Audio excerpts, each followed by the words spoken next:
नमस्कार, प्रखर राजपूत को देख रहे हैं आप और आज तारीख है 11 अगस्त साल 2025। तो इजराइल, फिलिस्तीन, लेबनान सहित पूरी दुनिया की खबरों के साथ एक बार फिर से आपके सामने हाजिर हुआ हूं। इस वीडियो में हम आपको बताएंगे कि नेतन्याहू ने अपने प्रेस कॉन्फ्रेंस में गाजा को लेकर क्या अपने तर्क रखे और इस तर्क के आगे पूरी दुनिया कितनी संतुष्ट है और कितना नेतन्याहू की गलतियों को पकड़ा गया। एक बड़ी खबर इसके बारे में आपको पता चलेगा। और साथ ही अमेरिका ने कर्जे के मामले में पूरी दुनिया को पीछे छोड़ दिया और अमेरिका के ऊपर इतना कर्जा लग चुका है कि शायद आने वाले टाइम में अमेरिका का हाल पाकिस्तान जैसा हो जाएगा। और साथ ही गाजा के अंदर से 2 रॉकेट आज इजराइल के ऊपर दागे गए हैं। कितना नुकसान हुआ है, क्या कैजुअलिटी हुई है, यह एक बहुत बड़ी खबर हो सकती है। इसके बारे में भी अभी डिटेल में एनालिसिस करेंगे। और साथ ही इजराइल, फिलिस्तीन, लेबनान की तमाम बड़ी बड़ी खबरों के साथ एक बार फिर से आपके सामने हाजिर हुआ हूं। इस वजह से आप लोगों से रिक्वेस्ट है कि वीडियो को लास्ट तक जरूर देखिएगा, क्योंकि आज खबरें बहुत ज्यादा इंपॉर्टेंट है।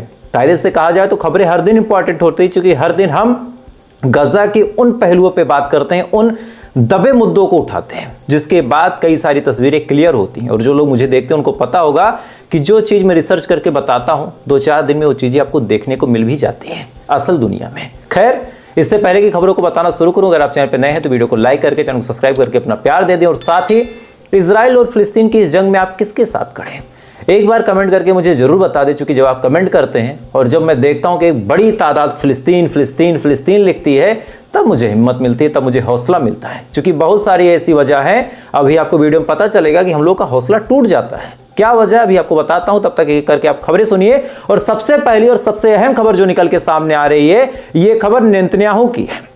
दरअसल नेतन्याहू ने आज सुबह एक आडंबर मचा दिया था कि वो एक मीटिंग करेगा, मीटिंग के साथ एक प्रेस कॉन्फ्रेंस भी करेगा जिसमें पूरी दुनिया के पत्रकार होंगे। और नेतन्याहू ने कहा था कि मैं पूरी दुनिया को जवाब दूंगा जो इजराइल के बारे में पूरी दुनिया ने परसेप्शन बना रखा है। इसके बाद पूरी दुनिया के पत्रकार भाई एक्साइटेड कि आज नेतन्याहू मीटिंग करेगा और साथ ही प्रेस कॉन्फ्रेंस करेगा।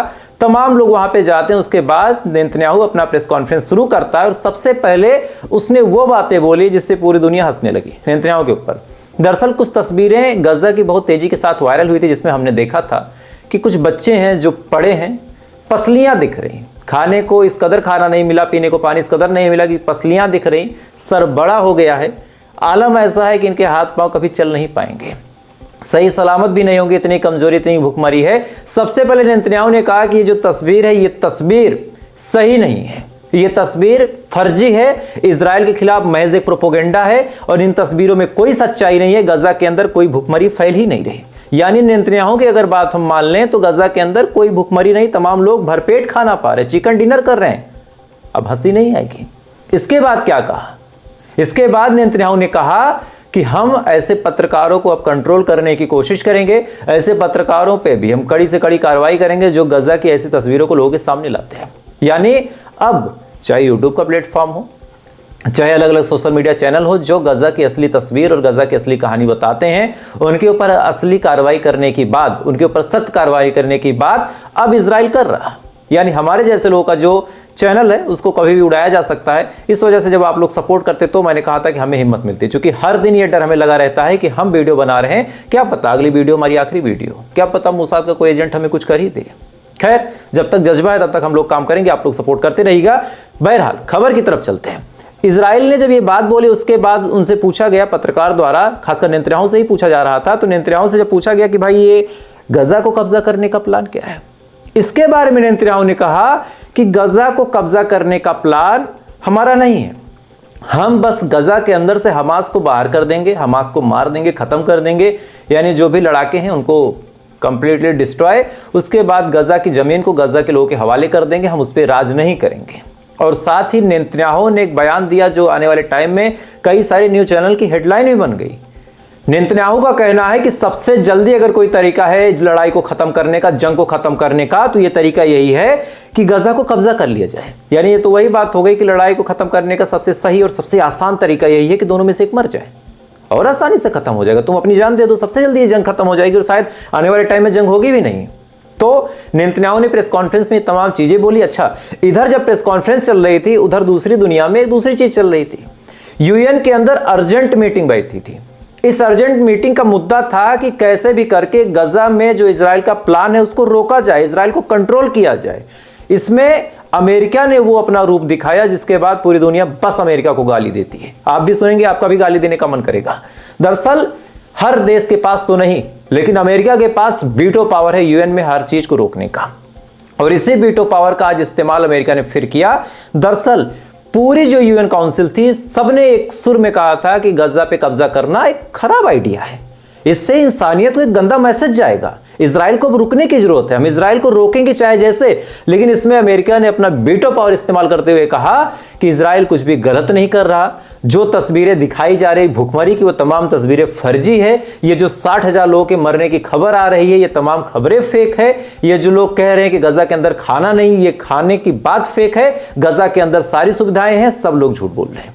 ये अमेरिका ने कहा और साथ ही अपने वीटो पावर का इस्तेमाल किया। और वीटो पावर के इस्तेमाल करने के बाद अमेरिका ने कहा कि अभी यूएन कोई भी एक्शन इजराइल के खिलाफ नहीं ले सकता, और अगर लेने की कोशिश करता है तो इस पूरे यूएन काउंसिल को भंग कर दिया जाएगा, ऐसा अमेरिका गुंडागर्दी के साथ बोलता है।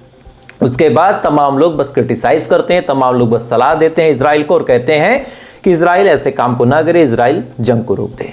जो एक एक्शन हो सकता था, अमेरिका उस एक्शन के बीच में आ गया, अपने वीटो पावर का इस्तेमाल किया, और वीटो पावर के इस्तेमाल करने के बाद सीधा सीधा कह दिया कि इजराइल के खिलाफ कोई कड़ा एक्शन नहीं लिया जा सकता। यह अमेरिका पूरी दुनिया में मैसेज दे रहा। आप सोच के देखिए, अमेरिका जिसका अपना खुद का कर्ज, पहली बार अमेरिका का जो अपना खुद का कर्ज है वो $37 ट्रिलियन के ऊपर पहुंचा है। इतना कर्ज अमेरिका ने पूरी दुनिया से ले रखा है, लेकिन अभी भी इजराइल के पीछे अमेरिका इस कदर परेशान, इस कदर पागल है कि आप सोच के देखिए कि यूएन में उसने अपने वीटो पावर का इस्तेमाल कर लिया। खैर, इधर ये तमाम चीजें चल रही थी, इधर तस्वीरों के बारे में ये तमाम चीजें बोली गई, इधर फिर नेतन्याहू ने बड़े ताव में एक बात बोली। उसने कहा कि जो तस्वीरें हैं सब फर्जी, मैं चाहता हूं पूरी दुनिया के जो पत्रकार हैं वो गजा एक बार जाएं, एक बार देखें, वहां तमाम चीजें बिल्कुल सही हैं, लेकिन आप लोग मत जाइएगा। मतलब पहले कहा आप लोग जाइए, एक बार देखिए, फिर कहते हैं कि आप लोग मत जाइएगा, वहां पे सिक्योरिटी का मामला है, वहां पे हमास आप पे हमला कर देगा, इस वजह से मैं अलाउ नहीं करूंगा। यानी एक तरफ कहा कि जाओ, लेकिन जब उसे लगा कि ये लोग जाएंगे और सच्चाई फिर खुल जाएगी पोल हमारी, तब इन्होंने कहा नहीं नहीं नहीं आप मत जाइएगा, सिक्योरिटी इशू है। खैर, इधर ये तमाम नाटक चल ही रहा था, तभी हमास ने पूरे अरब कंट्रीज के पास एक मैसेज भेजा है। सीधा एक बात बोली है कि वक्त है, साथ आ जाओ, वक्त है, इजराइल के ऊपर दबाव बना दो कि वो कुछ ना करे, सीज फायर नहीं करना ना करे, लेकिन जो लोग हैं उनके लिए रास्ते खोल दे, जो लोग जाना चाहें वो लोग चले जाएं, मैं किसी को रोकूंगा भी नहीं, और जो मदद के सामान एक बार आ जाए, सब लोग एक बार भरपेट खाना खा लें। आज भी ये दबाव नहीं बनाया हमास ने कि हमें मारने की बात इजराइल कर रहा है उसको रोको। हमास ने पूरी दुनिया से एक रिक्वेस्ट की, अरब कंट्रीज से एक रिक्वेस्ट की, एक जो मुस्लिम उम्मत है उससे एक रिक्वेस्ट की कि आप लोग एक बार इजराइल से बात कर लो, आप लोग एक बार इजराइल से कह दो कि वो खाने के ट्रक आने दे। लेकिन अब ताज्जुब की बात आप सोचिए कि अरब कंट्रीज ने इस पे एक भी शब्द नहीं बोला। अंत में मजबूर होके आज 2 रॉकेट फायर किए हमास ने, फिलिस्तीन की तरफ से 2 रॉकेट आया। और सबसे ताज्जुब की खबर आप सुनिए, सबसे ताज्जुब की खबर आप सुनिए कि पहली बार इजराइल अपने मुंह से यह बात एक्सेप्ट कर रहा है कि वो इंटरसेप्ट नहीं कर पाया। पहली बार इजराइल अपने मुंह से यह बात स्वीकार रहा कि रॉकेट आए, लेकिन उसको इजराइल का जो आयरन डोम डिफेंस सिस्टम है इंटरसेप्ट नहीं कर पाया। ये रॉकेट कहीं तो गिरा है जिसके बारे में इजराइल अभी डिस्क्लोज नहीं कर रहा। इजराइल बस अपने मुंह से मान रहा है कि उसके ऊपर हमला हुआ है, 2 रॉकेट फिलिस्तीन की तरफ से दागे गए हैं, और ये रॉकेट कहां गिरा है अभी क्लियर नहीं है। बहरहाल we are unable to intercept, सीधा सीधा आईडी अपने कहा कि we are unable to intercept, हम इंटरसेप्ट नहीं कर सकते। तो इस रॉकेट से कितना नुकसान हुआ है यह भी कैलकुलेट किया जा रहा। मैं भी आपको नेक्स्ट वीडियो में बताऊंगा कि फिलिस्तीन की तरफ से जो रॉकेट दागे गए वो रॉकेट कितने हानिकारक हुए इजराइल के लिए। खैर, अगली खबर का रुख करते हैं। अगली खबर फिर इजराइल से निकल के सामने आ रही है कि इजराइल में एक बाप और एक बेटे को गिरफ्तार किया गया और इनके ऊपर आरोप है कि टेरर ग्रुप ने इनको फंड किया, यानी फिलिस्तीन की तरफ से इनको फंड किया गया। और इस फंड का सबसे बड़ा फायदा या नुकसान जो भी आप इजराइल के लिए कहें कि बम आ गया इजराइल के अंदर, जो गजा के अंदर चीजें नहीं पहुंचने देता, जो गजा के अंदर चीजों को रोक के बैठा है, आज उसके अपने देश में बम आ गया, ये इजराइल का कहना है। उसके बाद एक बाप बेटे को गिरफ्तार कर लिया। अब मुझे ताजुब लगता है कि भाई तुम तो दूसरे देश में खाना नहीं पहुंचने देते, अपने देश में तुम्हारे बम आ जा रहा, तो ये क्या है दीपक तले अंधेरा वाली कहानी। खैर, अगली खबर को रुख करते हैं और अगली खबर निकल के सामने आ रही है इंडिया और सऊदी अरब से।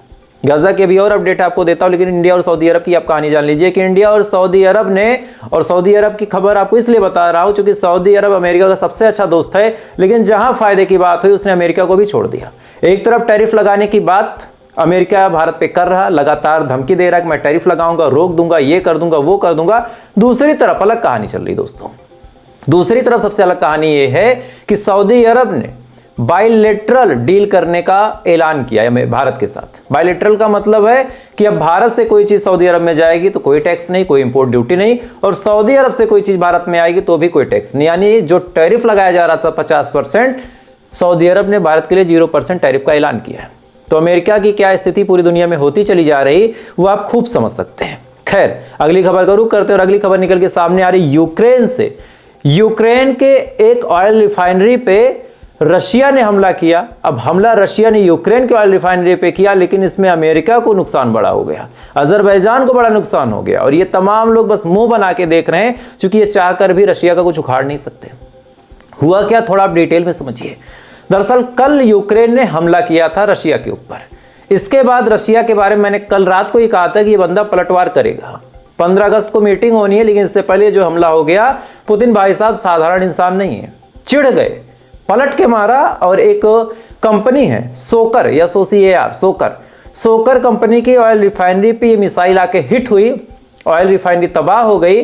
अब इसमें अजरबैजान रोने लगा, क्योंकि ये जो ऑयल रिफाइनरी थी ये अजरबैजान की थी, और अभी 4 दिन पहले अजरबैजान के ऊपर अमेरिका ने अपना हाथ रखा और कहा कि बेटा कोई दिक्कत हो तो मुझे बताना, तुम ईरान के खिलाफ जाके कॉरिडोर बनवाओ, हम बनवाएंगे, हम पैसा देंगे, मेरा नाम होगा ट्रंप कॉरिडोर, तुम ईरान के बगल जाके बनवाओ, हम तुम्हारी हिफाजत करेंगे। और आज ही रशिया ने मिसाइल मार दी, ऑयल रिफाइनरी तबाह हो गई। और तबाह होने के बाद ऑयल रिफाइनरी को लेके अजरबैजान रो रहा, अमेरिका से मदद मांग रहा, लेकिन अमेरिका के पिछवाड़े में दम है कि पुतिन को कुछ बोल दें, दम है तो बोल के दिखा दें, या फिर न्यूक्लियर सबमरीन तो भेज रहे थे, अभी तक पहुंची नहीं, बस मुंह से ही भेजा था। तो ये इनकी असली हकीकत है। खैर, अगली खबर का रुख करते हैं, और अगली खबर इजराइल के खिलाफ पूरी दुनिया में इस कदर प्रोटेस्ट हो रहा है कि कैम्ब्रिज यूनिवर्सिटी, जिसको पूरी दुनिया के सबसे टॉप की यूनिवर्सिटीज में गिना जाता है, सबसे टॉप की यूनिवर्सिटी में, सबसे पहले लोग कहते थे कि आदमी हार्वर्ड से पढ़ के आया, फिर उसके बाद लोगों ने कहना शुरू किया करिए तो कैम्ब्रिज यूनिवर्सिटी से पढ़ा है। आज एक लड़की कैम्ब्रिज यूनिवर्सिटी से जब ग्रेजुएट होती है, उसके बाद उसने क्या कुछ किया, आप पहले वीडियो देखिए। Cambridge University is complicit in genocide in Gaza. Over 60,000 people have been killed by Israel in Gaza, and Cambridge continues to invest in Israeli arms. There are no universities left in Gaza. Free Palestine.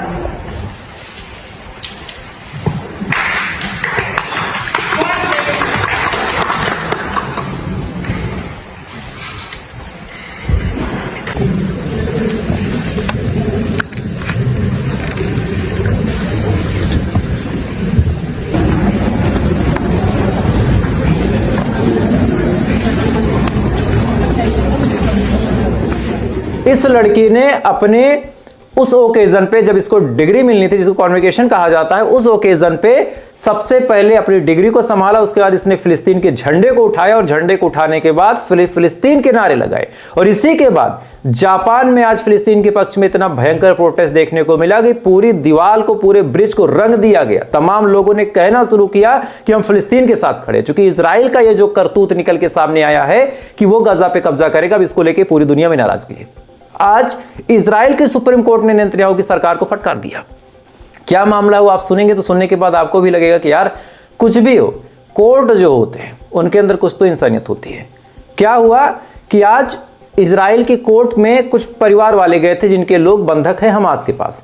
उन लोगों ने court का दरवाजा खटखटाया और कहा कि साहब एक बात बताओ, नेतन्याहू ये जो फैसला ले रहे उसमें अगर हमारे परिवार के सदस्य मर गए तो क्या होगा।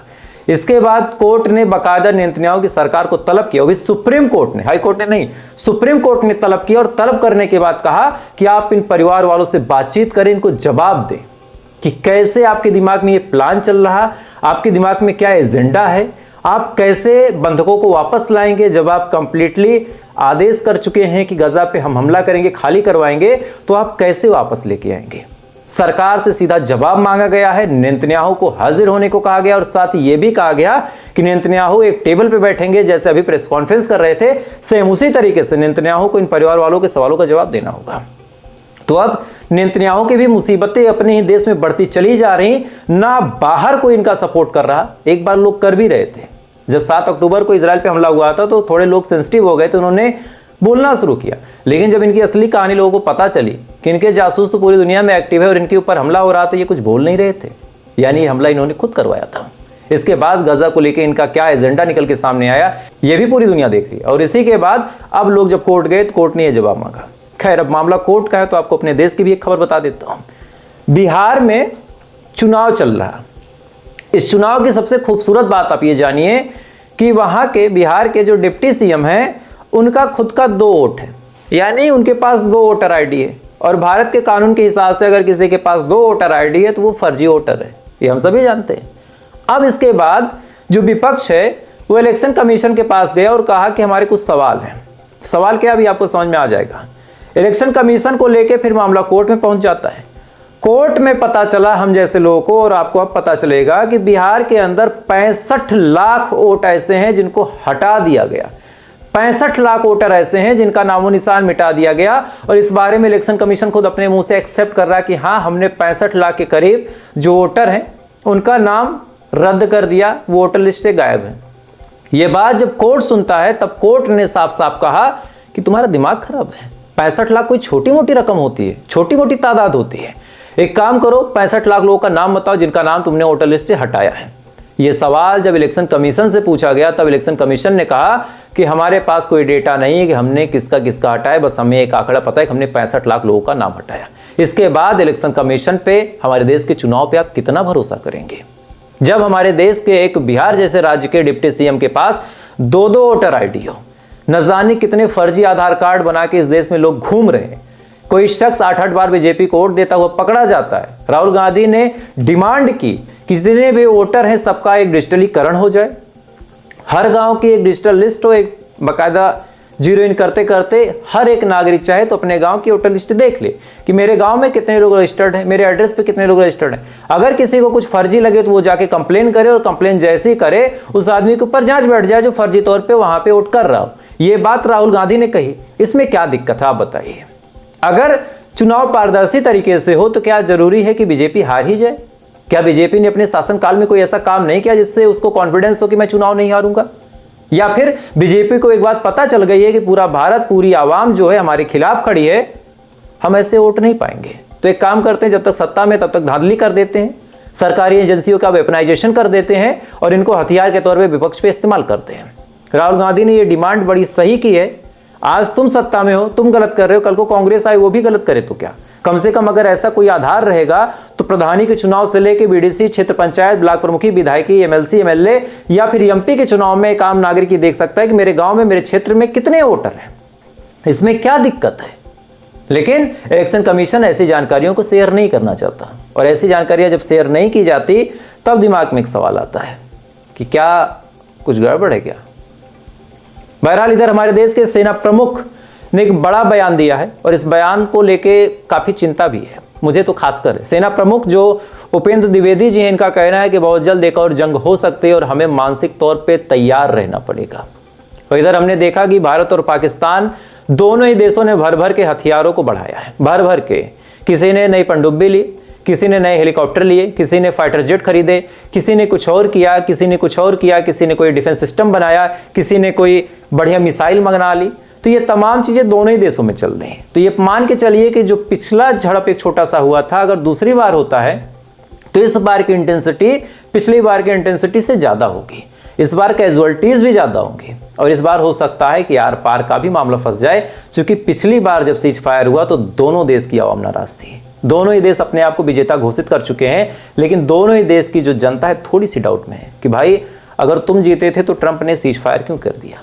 ट्रंप कौन था बोलने वाला? अब इसी को लेकर बवाल मचा हुआ है। खैर, तो फिलहाल ये थी पूरी खबर, और इस खबर के बारे में आपकी क्या राय है कमेंट जरूर कीजिएगा। और अगर आपको मेरी बताई हुई खबरें अच्छी लगती हैं तो वीडियो को लाइक करके, चैनल को सब्सक्राइब करके अपना प्यार जरूर दे दें। बाकी थोड़ी देर बाद आपसे फिर मुलाकात होगी इजराइल, फिलिस्तीन, लेबनान समेत पूरी दुनिया की खबरों के साथ। तब तक आप अच्छे रहिए, खुश रहिए, ऊपर वाला आपकी हिफाजत करें।